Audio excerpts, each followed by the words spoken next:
Hello, everyone, and welcome back to another episode of The Crowning Moment. My name is Casey Gibson, and today we have another special guest, and she's going to introduce herself. Hello, everyone. I'm Pamela Lee. I was a former Miss Global USA and a former Mexicana Universal USA, which is I participated in Miss Universe Mexico. I am a performing arts major. I am also a marketing director. I do a little bit of marketing, fun fact, for the Houston Texans, NFL, and also with private clients like supplement companies or brands. I am a holistic enthusiast. I actually underwent a self-healing journey in 2020 in the pandemic. A different story for a different time, but I can dabble into that. And I actually went off to go get my certification in Reiki. So I'm a Reiki master. I also dabbled into family constellations and quantum physics. So all of that, anything holistic with the mind, body, soul connection is something that I'm so passionate about. I also, on the side, being a former beauty queen, I do pageant coaching and self-brand coaching, kind of like I'm like your life coach, but I really also give my clients or my pageant girlies that holistic side. So it's kind of like we tune into your true essence and we embody that throughout your journey. So again, I'm Pamela Lee and I'm very excited to be here. Amazing. Pamela, first of all, this is our first time meeting for anyone watching or listening in. I actually found you on Instagram, like I do most of the people I interview. And like I had said before, when I was doing my research on what the Global USA system is, because most may not know, I am competing. I'm the North Carolina Title IV Global USA this year. Super excited. And your name came across my page. And I said, oh my goodness, I would love to interview you because you have so many different sides to you. Now hearing all of the sides and all the hats you wear is so amazing. And I want to tap into that holistic side of things. What made you interested in that? How did you kind of get into that side of like the mind-body connection? So I think for anybody that doesn't know, I think maybe from the title they kind of got it, but I am Mexican, Mexican American. And in my culture, they're very, I guess, holistic. If any of you have read the book The Alchemist, a Toltec was a Mexican native woman, right? And so I think in my culture we're really like about the energy and the vibes. And my mom and my grandmother used to always do like an egg cleanse, and then they'd crack the egg in water and be like, oh, like you have this energy around you. So I grew up with that, right? And I always felt like I had a sixth sense. I always felt that whenever I would walk into a room, I can kind of feel something, like whether it would be negative or positive, but I can never put my finger on it. And then it wasn't until I got into this pageantry and modeling industry that it became much more intense. And I was like, okay, I really need to like figure something out here because I'm not going crazy. I can feel people and I, even like be empathic with them. So when 2020 came around, I think I was in a position in my life where I kind of needed redirection. The pandemic came and I felt like that was the perfect moment for this like holistic side to come into my life. So what happened was I go in one day for a regular back massage, and little did I know that the massage therapist there was like, hey, started telling me about, it's not only that our muscles are in knots, it's anything that you have emotionally going on with you is reflecting on your body. So if you feel a stiffness here, it's actually stress, and you have kind of like bloating issues. Maybe you hold all your anxiety and your nerves there. So I was like, whoa, what is this? Like, I need to learn about it. Then she went off to tell me, hey, if you want to come tomorrow, I have an open session for Reiki. And I was like, well, what is that? She's like, oh, it was by the Japanese and the samurai warriors. They used to like do energy healing. So I don't know if any of you or if you personally have seen the movie with the Karate Kid, where the older man is kind of placing fire over him. Well, that's supposed to mimic Reiki, but with Reiki, we don't put fire. It's just an invisible healing energy, right? It's like the balancing of the chakras. I think it's like now on trend. And so I went in for one session and it was an hour long. I felt like my body left this place and came back, and I felt like 10 pounds were lifted off my shoulders. And it gave me a sensation of peace, something that I hadn't felt in a long time at that point in my life. And from then on, the pandemic came, we were all locked in our homes, and I underwent an 8-month like self-healing journey with back-to-back Reiki meditations. I dabbled into everything. I started learning. I started becoming very like educated in that topic. And when I say when you start healing yourself internally, externally everything starts changing around you. And 8 months later, I got a call from an opportunity that I really wanted, and could only had it visualized. And I just say it's all part of like God's timing. Like he's sort of kind of preparing you for what's to come, but you need to go by the steps that are planned. So for me, I had reached a point in my life where it was like, hey, you've done everything good, but now it's time to take the next step, heal yourself internally so we can proceed to promote you to the next chapter of your life. So yeah, that's a little bit about it. And I fell in love with it, and now I just do it to private clients or family and friends. I will go to them personally, and I do my Reiki sessions, and then afterwards you kind of get like a message. So to me, since I'm the master, you might be, if I were to do it on you, you might see a color, or you might see little visions in there. It doesn't happen to everybody. Everybody has different experiences.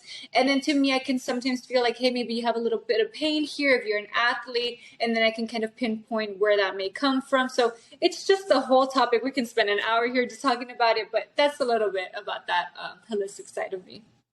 That is so intriguing and interesting, all wrapped into one. Wow, that is incredible. When you're mentioning, God's timing, roll into that pageant side of things. How did that kind of get started for you and the modeling industry as a whole?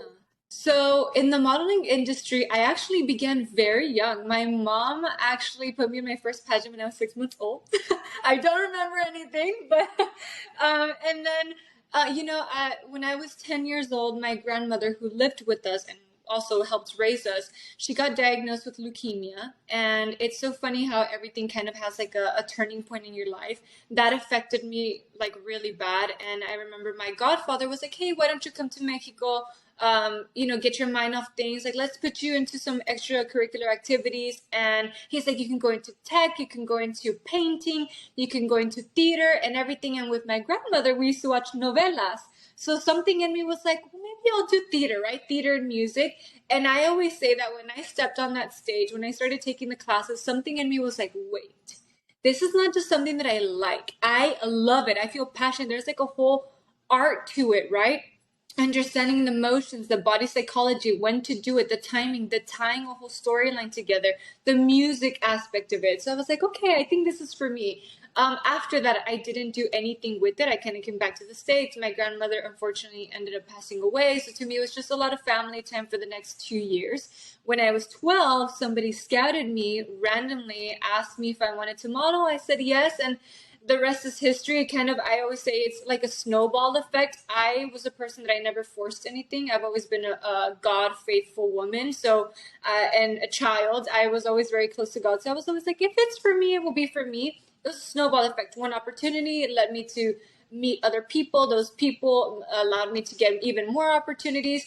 By 15, I was a traveling model for David's Bridal, and all throughout Texas, I was doing in-person modeling for Michael Kors, and I was getting gifts from like brand. So it's just a lot that was going on. But then now something interesting that's going to tie into you, how I got into Miss Texas Global and went off to win Miss Global USA. So actually when I got asked to do Miss Texas Global, they had asked me about 3 to 4 times. And I was like, I don't know. I had just gone off to college for performing arts. Like I, was working at that time. I was like, I don't know if it's the right time. And I was telling my mom, I was like, I know I want to do pageantry because it will catapult me into what I want to do in life, but I don't know when the right time will be. And I always say that it was this, I think it was in the beginning month of September, I got asked again. They're like, hey, Miss Texas Global is a month away. This is like the final deadline if you want to do it. And I was like, I don't know. Let me talk to my mom one more time. Called my mom and I was like, hey, what do you think? They're asking me again. I don't know if it's a sign. I don't know if I should take it. And she's like, well, you know what? Just take today, pray about it, meditate on it, and just see how you feel tomorrow. But if you want to do it, let's go all in. I was like, okay. Obviously, growing up, we saw Nuestra Belleza Latina, Miss Universe, all these different pageants. And I always say, I grabbed the Bible and I prayed on it. And I was like, God, I'm going to try to see if you can give me an answer, through your script. So I remember I opened it on a random page, and it was the beginning of Proverbs. And it said something along the lines of, when God sends you opportunities and you don't take them, it is also considered a sin. So I was like, listen, I think Miss Texas Global was presented to me for a reason. I did everything in a month. I got my dress, evening gown, kind of custom made. It was a Giovanni, but we did some alterations to it. I ordered my swimsuit. I learned the dance. I did everything, went off. We win Miss Texas Global. And then we prepare for Miss Global USA. We end up winning and some of the extra categories that you do. And then we went off to Philippines and placed fourth runner up, but we actually got runner up in Darling of the Press. We won best in swimsuit, and we also placed in the top three for best in evening gown. So out of 75 contestants that were that year, I was like, okay, USA did something right that year. That, I think, to going from my research, that was the last time the US has placed that high as well. And I want to ask you, going into just the national competition for Global USA, what was like your biggest piece of advice, or you think something that you gained going into it that really helped you excel during that Global USA competition? Yeah, so I have always been a person of like, work even when the doors are closed. When I don't want, like, this is what I even tell my girls too that I coach and help out with.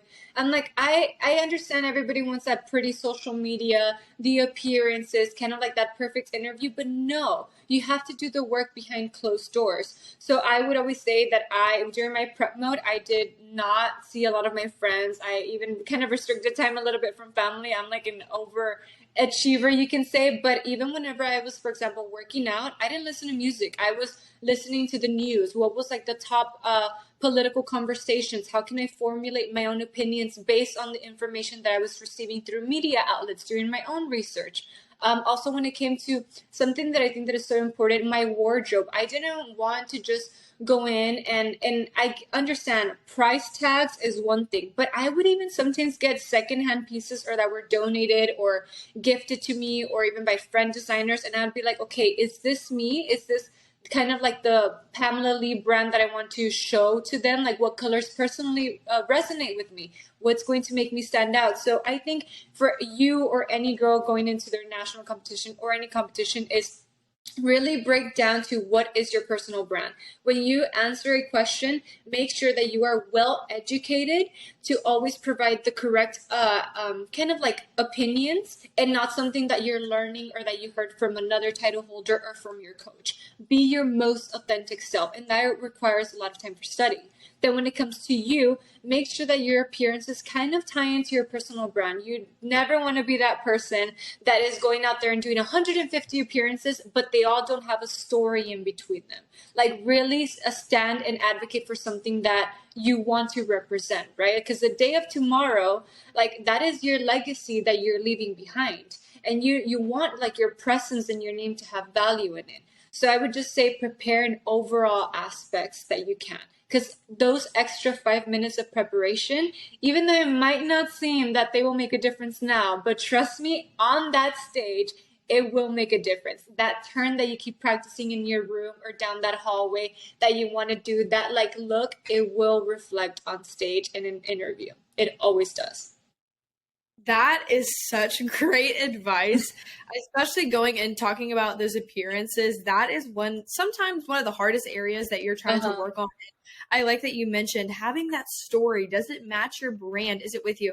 Because I've been told so many different times by many different coaches, oh, just go get donuts, take it to the police department, do these things. And I'm like, those are great things to do. I'm always willing to give back. But that, like you said, that's not something that's a typical thing for me to do. That's just something. You're trying to meet a quota. You're trying to I get being the most seen on social media doesn't mean that you have to be going every other day to the police department, donating those, those donuts or the coffee, whatever you want to bring. It's not that. And so I really appreciate you sharing that, because that is something that I feel a lot of people listening in needed to hear. That is truly it. And I know for myself, that's something that I have been really struggling with is being able to make those appearances, as well as I have a national title on top of this. I'm so grateful for Miss America's United States for getting me and giving me that opportunity to go to Global USA as Miss North Carolina. So it's, okay, how do I give time where it's needed? AUS deserves its time, as well as Global USA does deserve its time as well. So it's making sure that it goes along with who I am and what I stand for, as well as my brand, is amazing. So I truly appreciate you sharing that. But going into the international competition, you said you went to the Philippines. Yes. What was that like? How long was the competition? I know some internationals are 30 days plus. So what was that like for you?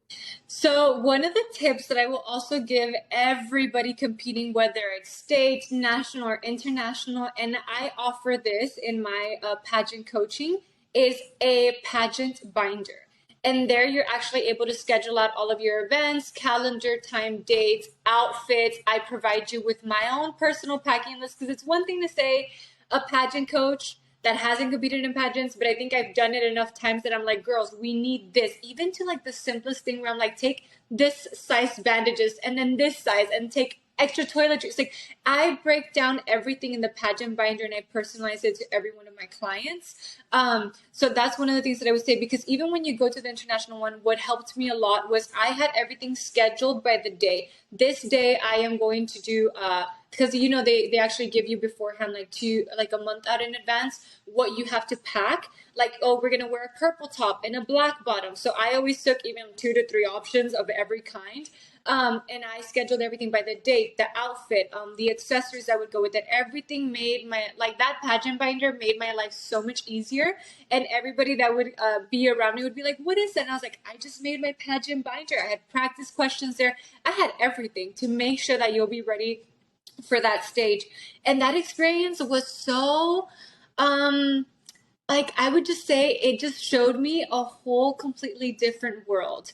When we were in Philippines, obviously, we got to do some charity work there. We got to expand through the outside skirts of Manila, I believe. And we visited even like these kind of like places where, people with not so much kind of tend to lived in.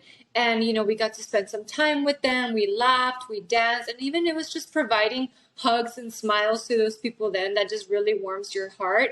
And it's very also eye-opening on the sense that our hotel where we were staying at, because we switched out 2 to 3 times, but our hotel had, the nicest robes and slippers for us to be in. But from my window, I could see that right next to our hotel was like a camp of I guess homeless people or very, poor people that lived right next to us. And it just really makes you realize sometimes the things that are important in life and how blessed we are. So seeing that was like, okay, being here, and I actually said this on my final answer, and I think it's somewhere on YouTube. You can go and look at it. They asked me what would be the first thing that I would do as Miss Global if I were to win. And I said, well, my answer actually changed when I arrived here to Philippines. But because by me saying that, I wanted to let them know that the experience being in Philippines and being around those other people changed my perspective on the title. I said, yes, I would incorporate my own nonprofit organization. But the first thing that I would do, like as of tomorrow, if I were to win, is I would go out to that camp that I saw from my hotel window and go and donate school supplies, because I'm pretty sure there are a ton of kids out there. And what is a known fact? The kids of today are tomorrow's future leaders. So if there's any way that I can give back now, hopefully as the future Miss Global, that would be the first thing that I would do. And yeah, I had a lot of fun. It's very long days. Like, we would be up by 5 in the morning, sometimes go to sleep at 2 in the morning.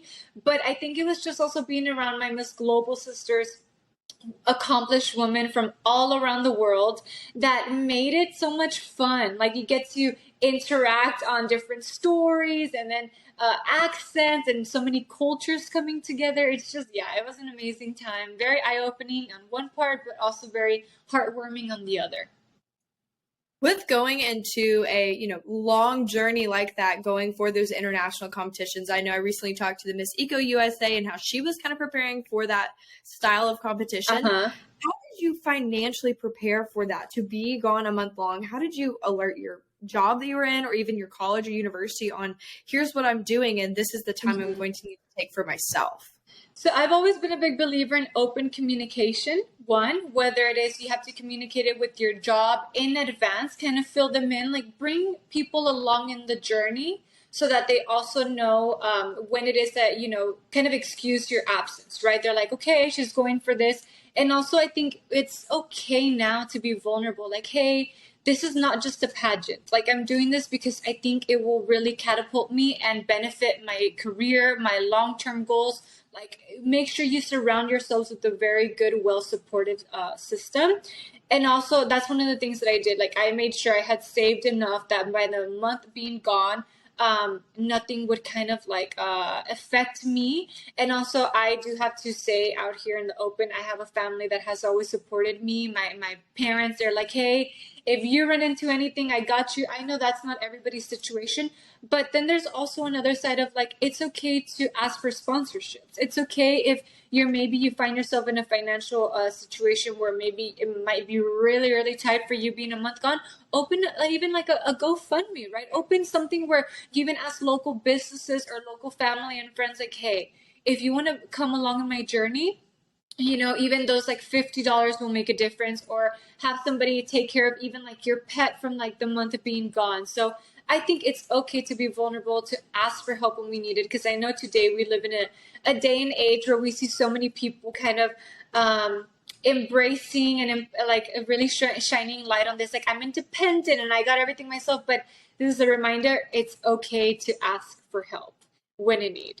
We're human, we all go through it, we're all in different stages of life. So yeah, that's just what I did. I made sure that I kind of prepared ahead of time, because also I think, I don't know if it's like that today, but if you were to win, you would stay there like an extra week or two.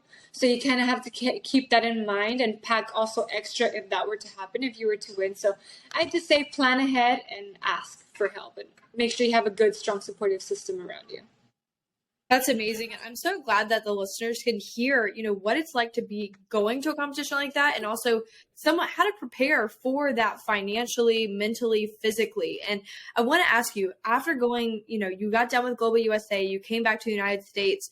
What happened in your life after that? Did things escalate fast, or how did it work? What happened after coming back from the pageant? So one of the things that I did realize from Miss Global was I went in with the mentality of like, I'm winning, and I had my blinders on, and that was it. Like, and it's a good thing, but it's also kind of can, really affect you afterwards. For example, like I said, I was just dead straight. Like, I'm just going to win. Yes, make friends, enjoy it, but winning, winning, winning. And from that experience, I gained that, like, hey, yes, we have to have our blinders on to focus on us, but we also have to be like enjoying the process of it. And I think at that time, I was 2-3 years younger, so I think I put just extra pressure on myself. But afterwards, no. I mean, I always say, every person that you meet, whether it's in the competition, whether it's even somebody as a makeup artist, create a relationship with them. Don't force it. Let's not be fake out there, but genuinely like create a nice friendship relationship with them, because you never know if the day of tomorrow that person will help you out. And I always say, the gown that I took with me to Philippines was not even done, completely finished.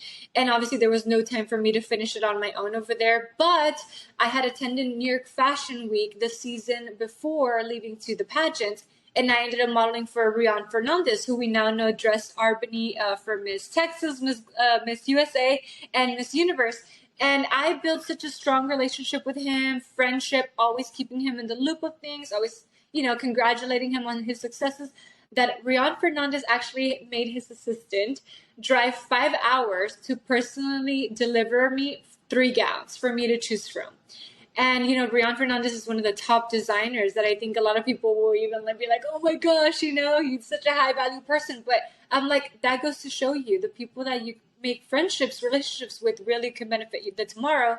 And so leaving Miss Philippines from the Philippines, I had a lot of those relationships kind of follow me through my own journey. So after I was in Philippines, I kind of came back home, and I was trying to be like, okay, what am I going to do? I was getting asked a lot to maybe invite me to do Miss Texas USA, but I knew deep in my heart I really wanted to pay respect to my Mexican roots, but I just didn't know when that opportunity for Miss Universe Mexico would come. And so that's when the whole famous story that some people know about, like, I ended up I come back from Philippines. I end up getting a modeling contract to go to New York. And I'm like, okay, New York, but I'm still kind of in the loop of pageantry. I was modeling in New York, attending fashion weeks, doing everything over there.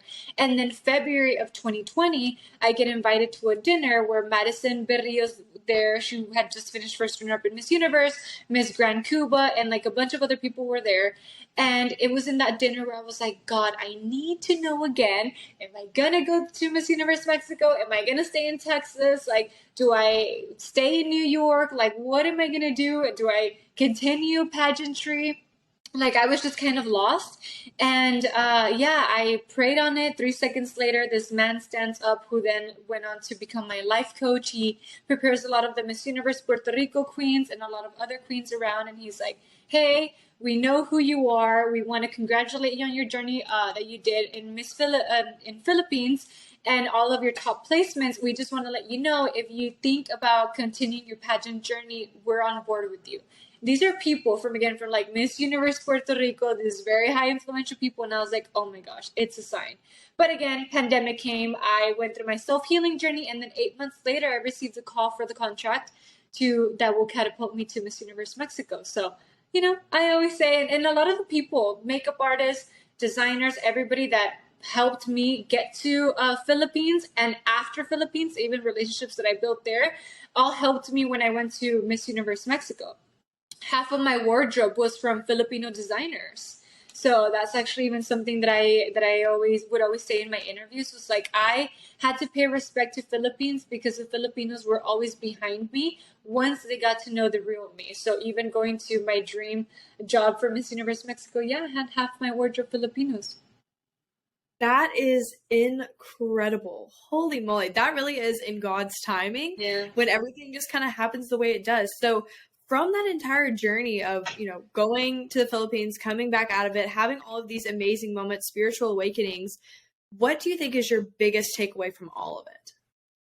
My biggest takeaway would be connecting to my true essence. I think, especially in today's society, we have a lot of opinions and a lot of examples from everybody. And I feel like sometimes, and I've been seeing this a lot from the, younger teens, even kids and younger women, that they're struggling to find their true identity. One day they want to be one person, and the next day they want to be like this influencer, then they want to be like this queen. And it's like, okay, but we have to narrow it down and do the inner work. And that's, again, part of that I do in my pageant coaching, life coaching, I would say, is that's where the holistic side comes in. Because we do a lot of inner work that's like, I want you the day of tomorrow, because through my experiences, what helped me, and also learning from coaches from everywhere, I've had coaches from Philippines, Thailand, Puerto Rico, USA, Mexico, and I took all that information, applied it with my own experiences, and I'm just like, okay, are the steps that we need to do to help you connect to your true essence? Because the day of tomorrow, whether it's somebody that spots you for